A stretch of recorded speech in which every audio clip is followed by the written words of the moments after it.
says. That's what she said. Welcome back, ladies and gentlemen, to our Woody Allen Retrospective right here on PlanetTyro.com. I'm your host, Donald Wonder, and as always, I'm joined with my partner in crime, Simon Red. Yeah, not by free will, but I'm here anyway. You're loving it. We're getting through some of the best Woody Allen movies of all time in this part of the retrospective. The second glory days. Oh, yeah. Speaking of which, if you missed our last discussion, we spoke about the super divisive movie, Stardust Memories. If you missed that conversation, click on the YouTube card to go back to that discussion. That was a fun one, even though it was shorter than the other recordings. Guys, if you're listening on our podcast, if you listen to our podcast, we've got a list of all our previous Woody Allen recordings because we're covering every single Woody Allen movie. I think we're at number 12 right now. If you're on YouTube, we've got a playlist and you could go back, go forward. We're just covering it all whenever you're joining in on a conversation. Thanks for listening, guys. We're on Stitcher Radio. Any app you've got on your iPhone or Android device, you can find all the links down in the description.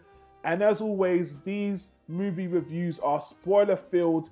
Unless you've watched the movie, we're going to talk about all the spoilers. So go back, watch the movie, then come and listen to us talk about it. So with all that out of the way, Simon, and putting the painful memories, the Stardust memories behind us, what's the next movie we're moving forward to? Well, 2 years later, in 1982, Woody Allen produced his follow-up, in color this time, with the title A Midsummer Night Sex Comedy. And this movie is sort of a question mark. Basically, it's a giant departure from everything that came before, and it seems very conscious. The title's already misleading. In fact, the whole movie's misleading. If you think this is some modern, open-minded conversation about sex, it's the exact opposite. The movie's set in, I believe, the 1930s.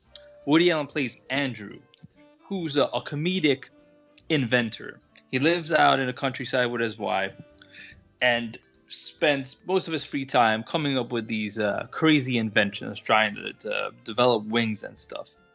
But the movie doesn't continue on that tone. The main plot element here is that Woody's wife is having a family get-together for, I believe it's her uncle who's getting married, Professor Leopold, to this girl named Ariel. And Woody's best friend, played by Tony Roberts, his real-life good buddy appropriately, Maxwell, is coming along as well, bringing a date. I think one of the nurses from the hospital he works in, because he's sort of a ladies' man, even for the 30s. He's a very open-spirited guy. I guess this is where the sexual element comes in. But the point is that Ariel, the fiance, is a lost flame for Woody's character, Andrew.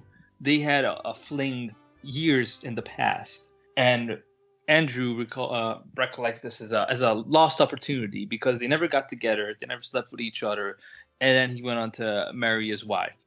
And that's basically it. I mean, it's not really sexual, but again, if you think you figured the movie out that it's a love triangle and it's going to be lots of funny dialogue and his family get together, that's before all the supernatural stuff comes in. Because there's also an element of Woody Allen's character inventing something that may or may not be a telescope into the future or the past or another dimension, as well as the forest around them being haunted by spirits. Yeah. Sci-fi, supernatural, nice little mix there. You know what? I don't know why actually, now you said all that, I do understand why you find it so different. But I'll just say this. I found this movie to be a nice break from a lot of those serious movies we just had. And I actually find it very interesting that you had to put comedy in the title to let the people know, this is a comedy, guys. You know, I want you guys to know in the title, it's a comedy. I think he did that on purpose. And even though it sounds kind of raunchy, you know, it kind of throws you off because Sure. you think, oh, this is going to be like a movie about sex and a movie about lovemaking. And Sure. those elements are there, but not as much as a big part of the movie is that it's set in the 1930s, so everybody is very hesitant to talk about these things. I mean, we really get into these characters and their mindset that is appropriate for the times, how different people viewed relationships and getting together and opportunity and just marriage in general. Yeah, honestly, again, you could look at this, as I always do, as a separate movie that you watch for the first time, Woody Allen, you don't know him, or as a retrospective. And first of all, in the retrospective of us watching all of his movies, I found this to be a very light-hearted break, one of his most straightforward movies. Looking at it now, I've seen so many Midsummer Night movies where, especially if you're European, if you're British, most of the rom-coms, a lot of them are set in the countryside. So many of them I've seen are set in the countryside because especially in London, that's like the getaway. The official getaway is to get out of the city, go out to the countryside and have an adventure. So if you're British, you've seen the plethora of these movies. So I thought it was interesting for Woody Allen to take a stab at that, especially back in this time. I'm not sure how many Americans did these kind of movies, and it's a period piece as well. It's not really that complicated. The theme of the movie for me, again, is more one conversation that comes up quite a few times in the movie is kind of confusing sex for love. And with Woody Allen and his missed opportunity, I don't want to get into too much spoilers, even though just spoilerish. He's kind of talking to like, if we had sex, would we have fallen in love? And him and his wife are the same thing. We're not having sex, so we're still in love. And the professor getting married, it's like you said, I do agree with you that it's a little bit misleading when you actually think this is super raunchy, Midsummer Night Sex comedy. It's going to be hijinks and a lot of sex and everyone sleeping together. And again, yeah, it's basically a countryside orgy. That's what you think it's going to be. Yeah, and it near the end, it tries to become all that, but not really. And I really felt like Woody Allen was blowing off a lot of steam. And to be honest with you, I felt this movie was kind of damage control after the last movie, especially in putting comedy in the title, especially it being very light-hearted. And he was having a little bit of fun, being this weird inventor, reminded me a bit of Sleeper. Actually, I think some of the costume designers actually were from, and the guys who are putting together the pieces, especially that gizmo where he's like, that bicycle helicopter thing. I think that was the guy who from Sleepers that helped him create stuff like that as well. I thought it was a fun movie with not a lot of depth. It felt like he was blowing off some steam. And it's not very memorable. I'm not going to lie. I'm praising it on one end, but it doesn't do anything but kind of break the bank. And the fan reception, which I'll get to later, again, people said it's not memorable on the whole. The cast, the actors, actually, this is a great part. Now, Mia Farrow. Ariel. Yeah, Ariel. Mia Farrow. Woody originally intended to be Diane Keaton. Speaking about missed opportunities, this was supposed to be Diane Keaton. She couldn't do it because of scheduling. And Mia Farrow enters. And I wonder if Woody Allen's life would have been different if Diane Keaton would have been able to take the part. Mia Farrow is Woody Allen's second biggest muse. His third one, as we know later, Scarlett Johansson. And they have a run of movies.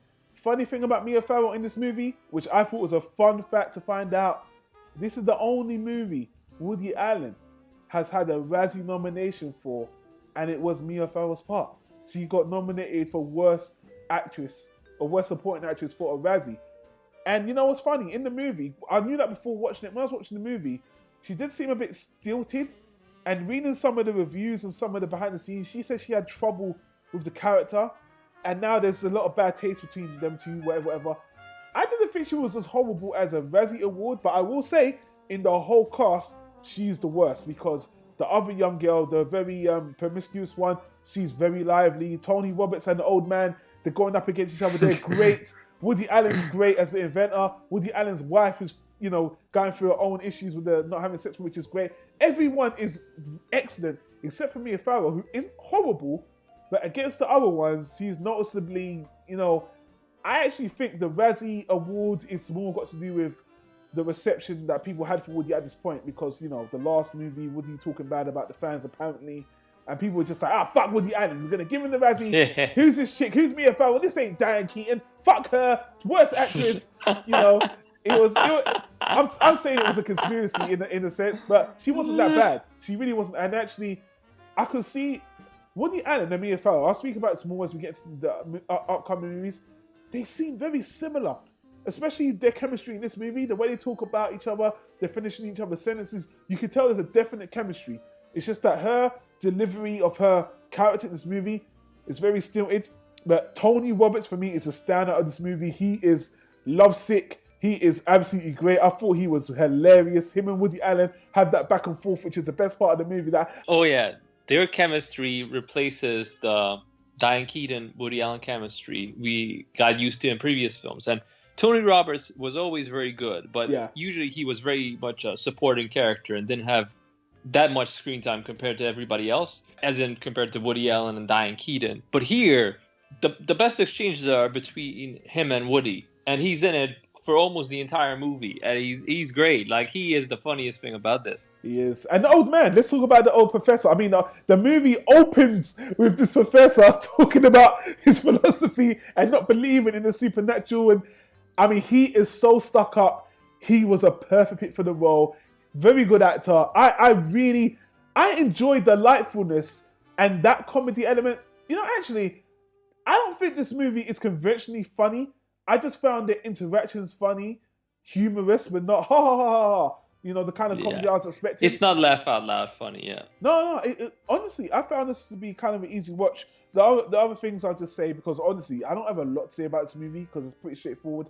The direction was okay for being shot in the countryside or whatever. I didn't think it was amazing, but it was fine. The soundtrack didn't stand out to me at all. I just don't remember the soundtrack at all. Woody Allen, I think he's notorious for saying he hates the countryside, and you know, he did want to challenge himself, which I respect, to do something else. And ironically, another piece of fun trivia: this is one of the only times, I think only 3 times, Woody Allen does this, or maybe the one time. I'm not quite sure. Listeners, correct me, because I know you love to do that. This is one of the only times he shot this movie and his next movie at the same time. And he said it was a horrible experience. He shot this in Zaylig. It was hectic, you know, the budgeting was going crazy. And to be honest with you, it's a very simple movie and you could kind of tell something else is going on. And because his next movie is so high concept, he was just glad to get this over with. And again, I will just reiterate, I feel like he was blowing off steam with this movie. He was just having fun, was not complicated. The sex versus love was the biggest theme in here. It was just fun. It might not be memorable, but I think it's okay. I just think it's a good movie. And I enjoyed it on a very superficial level, really. It's not horrible at all. You gotta give it to Woody Allen. He does try. I felt this entire film was a very deliberate effort to live up to expectations. If you just go by the theme of the last movie, of people wanting him to do another comedy, people wanting him to do something different, people, want the old Woody back. This entire film is kind of like a response letter to that. It's in color. It's set in a different time period. We're out of New York. We're in the countryside. He's not even the philosophical person, the deep thinker who thinks about life and death and that there's no supernatural. He's the exact opposite. He is promoting, believing that there's something more to life as we know it. There's something we haven't realized, that Leopold, the old professor's character, is Mr. Rational, who's like, nah, screw that. There's no superficial things in it. I also thought that because we're in 82, we're post the blockbuster era, Jaws, Star Wars. This film felt like it wants to position itself in the appropriate slot for that, as in an entertaining movie. There's a big emphasis on certain special effects. It's not super big budget, but there's a lot of stuff with the machine he builds that kind of projects things, and I'm not sure if it's from the future where it comes from. You already mentioned the flying bicycle that's straight out of the Flintstones. That's a big effect. They use that a lot. He flies all over the place. It almost reminded me of E.T. Yeah. when him and Mia Farrow start flying on this bicycle across the woods. I'm like, is this a Woody Allen movie? So he definitely tried to reinvent himself for the 1980s and make a movie that was deliberately very different in terms of the base approach from his last film, which I thought was closer to home. As you said, he was in a black and white phase, and he really found his voice by examining the human condition. And he took a break from that just to see if he can challenge himself to do something different. But at the end of the day, we are still back to mild love triangle and this idea of, okay, if life has an end date, what's the point? Tony Roberts' character goes on about he doesn't want to get married because you got to try everything. You can't miss an opportunity. Woody Allen's character is like, why are we still together? What happened to our love? Would my life be different if I would have gone together with Ariel? that many years ago. It's a bit of a retrack. And overall, like you said, because the movie's not laugh out loud funny, it's sort of if it was music, it would be easy listening, I think. And that's what this movie is just easy watch. It's an easy watch. You chill out, you enjoy some of the nice cinematography. There's some beautiful shots of the forest and the animals, which is very refreshing and very new, and definitely welcome addition to Woody Allen's filmography. And in this film, you see a lot of stuff that you will see in his later films. Like, it's sort of a blueprint for a lot of stuff he's going to do later down the line in terms of establishing mood, bringing characters together in a certain way at a certain central location, as well as the theme narrative, some of the cinematography. It reminded me of a lot of stuff that comes down the line, even way down the line, like Midnight in Paris, for instance, and incorporating the supernatural element. So yeah, for that, if you're doing a retrospective of Woody Allen like we are, this movie is great because it's a breath of fresh air and it switches things up. On its own, I think, I don't know if I would have watched this in the cinema in '82. Yeah. What would I have thought of? I would have thought like some interesting elements were there, but overall the movie begins and ends. If you're a fan of any of these actors like Tony Roberts, you know, you get something out of the movie because him and Woody Allen really steal the show. Yeah. Outside of that, it could have been better. But like you said, he was doing two movies at the same time, and I'm not sure how close this gets to his original vision, if he intended this to be so mild, or if he wanted a bigger impact at the end, because it is one of the more romantic endings for Woody Allen, where he's more hopeful and kind of throws you a bone with the supernatural. Usually his views on death and end are more skeptical. Yeah, I can see that. And I'll tell around to to the fan feedback, because here's the thing. You mentioned that Woody Allen did take a break between Stardust Memory and this movie because he did write another play, which was very successful. But here's the thing. When the fans waited a year or 2 years and they came back to this movie, even though they asked for comedy and they got this, they weren't happy. And as it stands now, the movie is one of his lowest rated movies in his retrospective. It's in the 6 out of 10s. This is the lowest rank at this point in his retrospective so far. Still not his worst movie that people dislike. We'll get to that much later. But people were not really happy. People find it forgettable. And again, they waited a long time for another Woody Allen movie after Stardust Memories. They got this and they were kind of disappointed. And to add to that, what you said about the title, it's a little bit misleading. You have high expectations for Woody Allen from the comedy you've seen before, from his writing skills, and then you get something that isn't making you jump out of your chair with laughter or super raunchy. You get something that's just very middling. So again, as you said, in the retrospective of watching his movies every week or every day, it's fine. It's a nice breath of fresh air. If you're waiting a year or 2 years and you get this after Manhattan or Stardust Memories, you're kind of like, huh? You know, is this it? So, Yeah, you can edit a very misleading trailer out of this as well. If you put all the gadgets and the fantasy elements in there and him flying all over the woods, you think this is like almost like an adventure film, you know? Like they go out into the woods and everything goes crazy and you don't know what's going on. But those are small bits and pieces sprinkled in between long scenes of dialogue. At the end of the day, now, if you're watching this for the first time now, you can watch this with a bunch of other Woody Allen films and it won't hurt as much. And I still think it's an okay movie. Whether the fan reception is good or whatever, I don't know, man. To each his own. I thought it was good. And I know some people are going to joke, you like this and you didn't like Stardust? Because I was surprised how much people actually like Stardust movies. But then again, I think time changes your retrospective on everything. But here's the last piece of trivia I find, and I'm not surprised by this at all. Originally, this movie was actually meant to be another Interiors type drama. I was going to bring up Interiors. I was like, I wish somebody would edit this together to give you a trailer like Interiors. Yeah, because Ingmar Bergman, if I'm saying this right now, guys, apologize. I'm not messing up. Ingmar Bergman. Let's get this right for once, because usually we record this like after midnight, so we're both tired and we're like, who cares? But he's a legend, man. Ingmar Bergman. He actually made a movie with similar. This actually was another movie inspired by that director, Woody Allen wanted to follow. But Woody Allen Yeah. just, when he was in the writing phase, he was like, you know what? I actually did feel this was a bit too serious, and I wanted to learn comedy. So I'm glad that he turned into a comedy, because I actually can see, and as I said in the middle when we started, I've seen so many English rom-com dramas about being in, like, getting together, the family gets together in the countryside, and there's some mad drama. There's some, and I'm telling you, there's like 50 British dramas. A lot of them are period pieces. I'm not gonna lie, there's so many British period pieces, rom-coms or rom dramas that are like this. The last one I saw, which isn't a period piece, it has Mark Duplass and Emily Blunt. I think it's called Your Sister's Sister.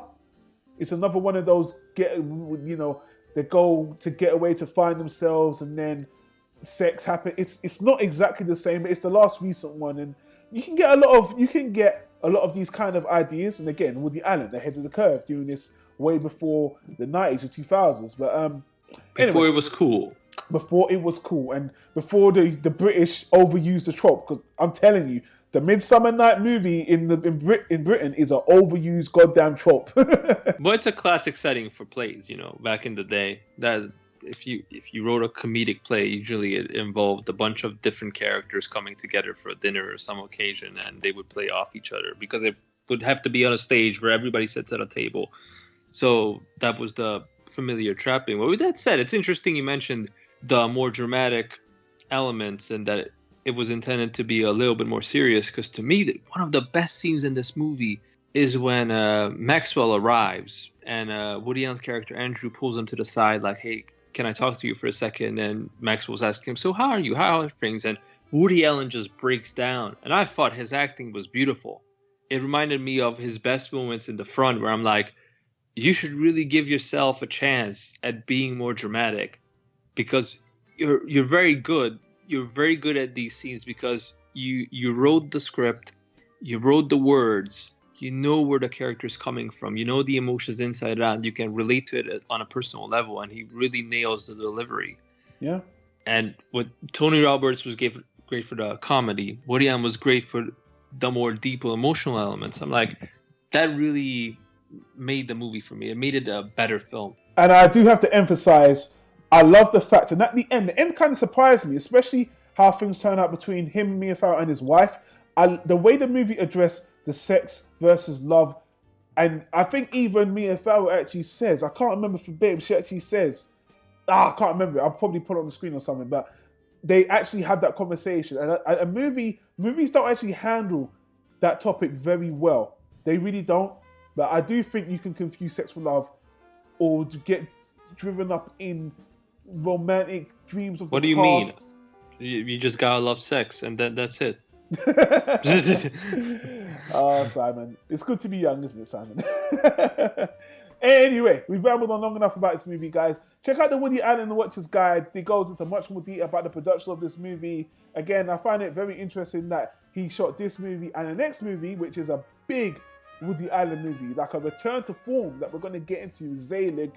But until then, guys, if you watched the movie, let us know in the comments down below. What did you think? Do you think this is just another one that, why did you guys talk about it for 20 minutes? It wasn't that good. Or did you love the movie and you think it's an underrated classic? Let us know your thoughts in the comments down below. As always, I want to thank my partner in crime, Simon Red, for joining me on this one. You're welcome. And guys, until then, if you're on YouTube, hit the annotation on the screen. You can go back and check out our whole Woody Allen playlist, whether you're on YouTube, whether you're listening to it on the podcast, links will be in the description. Give us a like, subscribe to the channel, and we'll see you on the next recording.